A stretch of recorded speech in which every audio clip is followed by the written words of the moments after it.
ఉన్నాడు. హల్లెలూయా.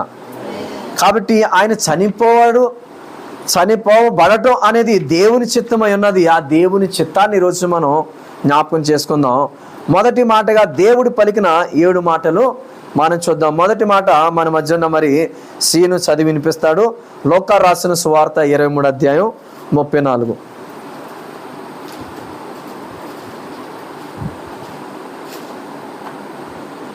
లోకా సువార్త 23:34.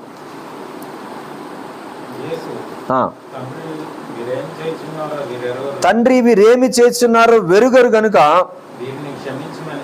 వీరిని క్షమించమని చెప్పాడంట. చూడండి, మరణములో కూడా క్రీస్తు క్షమాపణ ఏం చేస్తున్నాడు?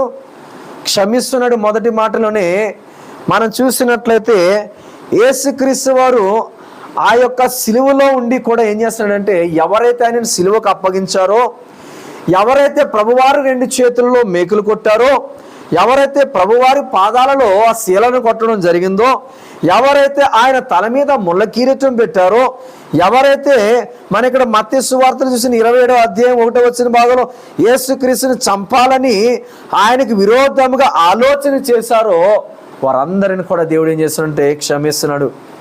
అంటే దేవునిలో మనం చూస్తున్న ఏంటంటే క్షమించడం, క్షమించేవాడు దేవుడైన ఆయన ఎలాంటి తత్వం అంటే క్షమాతత్వం కలిగిన వ్యక్తిగా, ఆయన మహోన్నతమైన వ్యక్తిగా మనం చూస్తూ ఉన్నాం. ఆయన చేస్తున్నాడు. చూడండి ఎలాంటి ప్రార్థన, తండ్రి వీరేమి చేస్తున్నారు వీరు ఎరుగరు కనుక వీరిని క్షమించమని చెప్తున్న సందర్భం. ఈరోజు నీవు క్షమిస్తున్నావా ఎవరినైనా?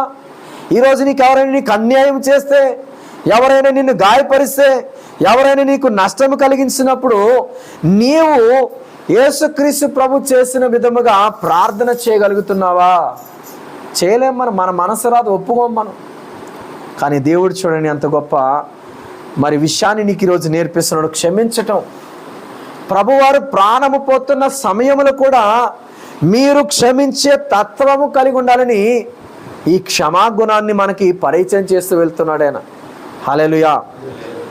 అంటే ఈరోజు యేసుక్రీస్తు కొరకు మనం చేయవలసిన విషయాలలో మనం ఏం కలిగి ఉండాలంటే క్షమాగుణం కలిగి ఉండాలి. హల్లెలూయా. ఎలాంటి నష్టము నీకు కలిగినా కానీ క్షమించలేమా? ఆ మాట నువ్వు అంటే చాలు ఆ వ్యక్తి కుమిలిపోతాడు. నిజంగా ఈ మాటలు పలుకుతున్నప్పుడు ప్రజల్లో ఎంతో ఆలోచన చేస్తుంటారు. అయ్యో ఇలాంటి నిరపరాధిన, ఎలాగైతే యూదా ఇస్కరియోతు పశ్చాత్తాపపడ్డాడో, ఆ రోమా సైనికుల్లో కూడా చాలా మందిలో